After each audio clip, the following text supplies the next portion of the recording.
नमस्कार, आप देख रहे हैं एनएमएफ न्यूज। मैं आपके साथ शबनम और मेरे साथ है मेरे सहयोगी अभिषेक पुंडेल। पाकिस्तान पर बात करेंगे। पाकिस्तान पर एक तरफ भारत के प्रहार से बवाल मचा हुआ है तो दूसरी तरफ बलूचिस्तान ने अपने आप को अलग घोषित कर दिया है। बलूचिस्तान ने कह दिया है कि हम आजाद हो चुके हैं और कोई भी हमें पाकिस्तान का हिस्सा कहकर ना बुलाए। बाकायदा ऐलान किया गया और यह ऐलान होते ही पाकिस्तानी आर्मी पर बलूचिस्तानी काल बनकर टूट पड़े। एक बार फिर बड़ी खबर यह आ रही है कि निशाना बनाकर 14 पाक सैनिकों को बलूचिस्तानियों ने उड़ा दिया है।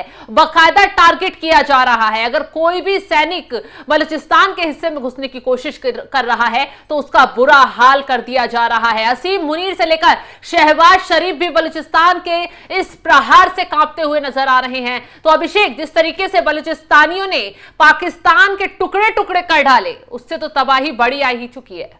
देखिए, आपने एक चीज का गौर किया है इस पूरे बलूचिस्तान का, जब से ये चल रहा है अभी अगर पिछले 4-5 महीने की बात करें तो ये मूवमेंट तेज हुआ है। और ऑपरेशन सिंदूर के बाद या फिर कहें कि पहलगाम में जो हमला हुआ उसके बाद ये मूवमेंट और ज्यादा तेज हुआ है। लेकिन क्या आपने कोई बयान शहबाज शरीफ का बलूचिस्तान के ऊपर सुना? नहीं, बिल्कुल। क्या कोई बयान आपने असीम मुनीर का सुना? नहीं।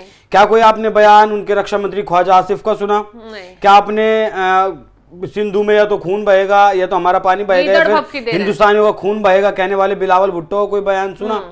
ये सारी चीजें दिखाती हैं कि अब पाकिस्तान के जो हुक्मरान पाकिस्तान में मौजूद हैं, मुझे ऐसा लगता है कि वो भी अब समझ चुके हैं कि बलूचिस्तान की आवाज को दबाना मुश्किल है। महरंग बलोच का कल ही एक बयान आया जिसमें उन्होंने लोगों को इकट्ठा होने की बात कही। अगर वो सहयोगी के पास बयान होगा तो उसको सुनवाएंगे जरा एक बार।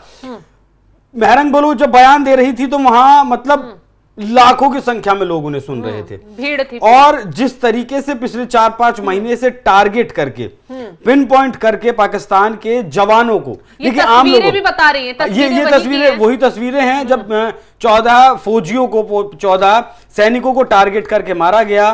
पहले गोलियां चलाई गई, तितर बितर किया गया, फिर इस गाड़ी पर बम मारा गया, फिर जितने लोग बचे उन्हें फिर गोली मारी गई और बाकायदा वीडियो जारी किया गया। और पाकिस्तान की सरकार इनका कुछ भी बिगाड़ नहीं पा रही। हालांकि पाकिस्तान की सरकार का कहना है कि हमारा आंतरिक मामला है, इसे हम सुलझा लेंगे। भारत सरकार भी साफ तौर पर कह चुकी है कि बलूचिस्तान से हमारा कोई मसला नहीं है। लेकिन जिस तरीके से बलूचिस्तान काम कर रहा है, क्या आपको नहीं लगता कि पाकिस्तानी जो सेना है उसका मनोबल, पाकिस्तानी सरकार जो है उसका मनोबल, या फिर वो मान चुके हैं कि बलूचिस्तान अब अलग होगा? महरंग बलोच की बात कर रहा था।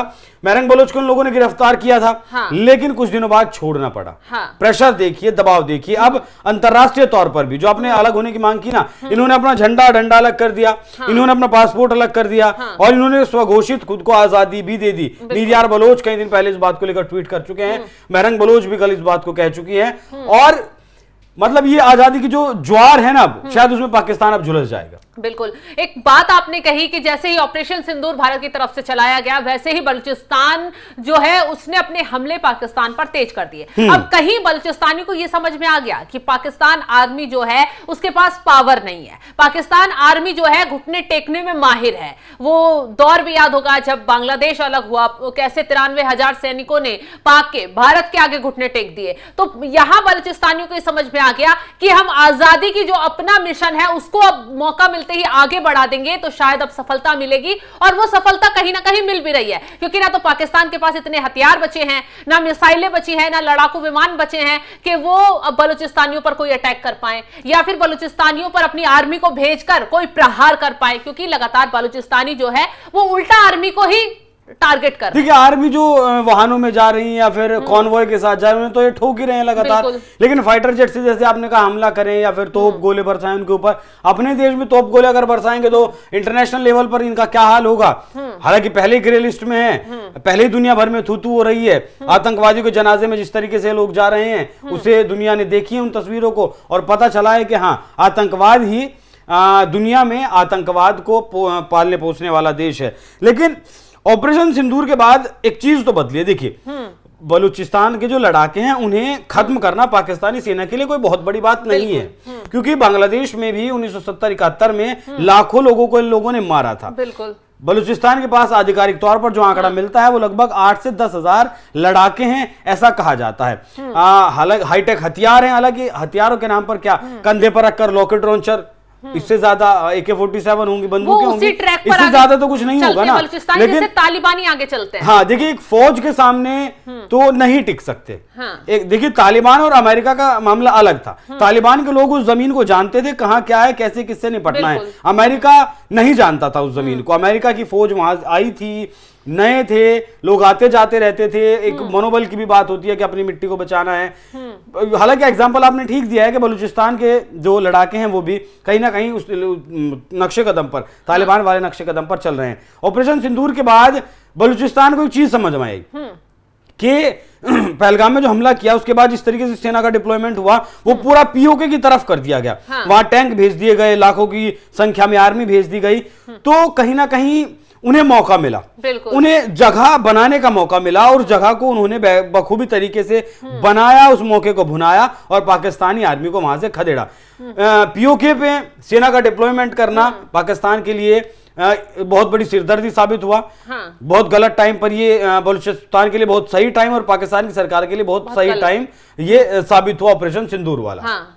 बिल्कुल आपने अभिषेक सही कहा कि बलूचिस्तानी जो हैं उनको मौका मिल गया, क्योंकि एलओसी पर पाकिस्तानी आर्मी पूरी भेज दी गई, टैंक वैंक सब अपने एलओसी पर तैनात कर दिए गए ताकि भारत को आग दिखाई जा सके। लेकिन पाकिस्तान भूल गया कि बलूचिस्तान भी उधर खड़ा है कि कैसे पाकिस्तान के टुकड़े टुकड़े किए जाए, क्योंकि वहां से इराक का साथ मिला, इधर से उसे तालिबान का साथ मिला और साथ मिलते ही बलूचिस्तानी जो है इतने पावर में आ गए कि उन्होंने पाक आर्मी को, उस आर्मी को खदेड़ना शुरू कर दिया जिसकी प्रताड़ना वो सालों से झेल रहे थे, जिसकी प्रताड़ना उनकी महिलाएं झेल रही थी, बच्चे झेल रहे थे, और उसकी वजह से बलूचिस्तानी जो हैं वो कहीं ना कहीं दबते नजर आ रहे थे। और अब उन्हें मौका मिला और उन्होंने पाक आर्मी को कुचलना शुरू कर दिया। एक के बाद एक ब्लास्ट पाक आर्मी की गाड़ियों पर किए जा रहे हैं। अज्ञात बनकर पाकिस्तान के कराची तक लोग घुसते हैं और ब्लास्ट कर लोगों को, वहां के लोगों को उड़ाकर भाग चले आते हैं। अभी हाल ही में हमने एक खबर आपको यह भी बताई कि 4 से 5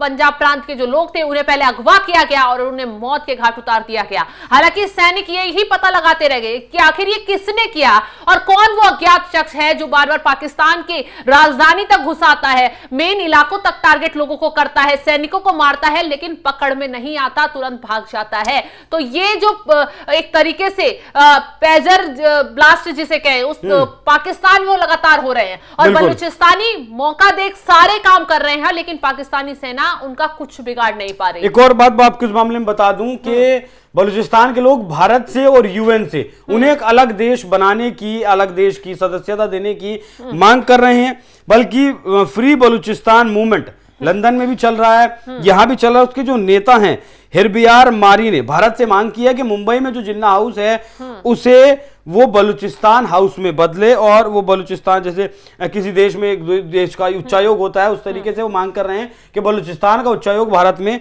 उसे बनाया जाए। यूएन पर भी उन्होंने खैर अभी पक्षपात करने का आरोप लगाया और कहा कि बलोच मुद्दे को 1947 से नजरअंदाज किया जा रहा है।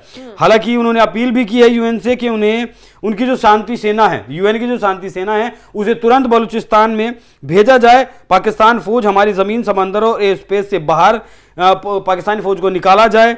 और मांग ये भी की कि सेना की सभी संपत्तियां बलूचिस्तान को सौंपी जाएं और सभी गैर बलोच सैनिक, आईएसआई और प्रशासनिक अधिकारी तुरंत इस क्षेत्र को छोड़ दें। मतलब चेतावनी जारी कर दी गई है, कभी भी आप सुन सकते हैं कि बलूचिस्तान पूरी तरीके से पाकिस्तान से आजाद हो। बिल्कुल, बलूच नेताओं की तरफ से तो ऐलान कर दिया गया है कि हम आजाद हो गए हैं और हमें पाकिस्तान का कहकर ना पुकारा जाए। भारत से बाकायदा मदद की मांग की गई है कि हमारे संघर्ष में आप हमारा साथ दें और जितने भी पाकिस्तान की चीजों से हमें कनेक्ट किया जाता है, जोड़ा जाता है, प्लीज ना जोड़ें। तो इसको लेकर लगातार पाकिस्तान में हाहाकार इस वक्त मचा हुआ है। आप इस खबर पर क्या राय रखते हैं? कमेंट कर अपनी राय जरूर बताएं और तमाम खबरों की अपडेट के लिए आप हमारे साथ जुड़े रहें। नमस्कार।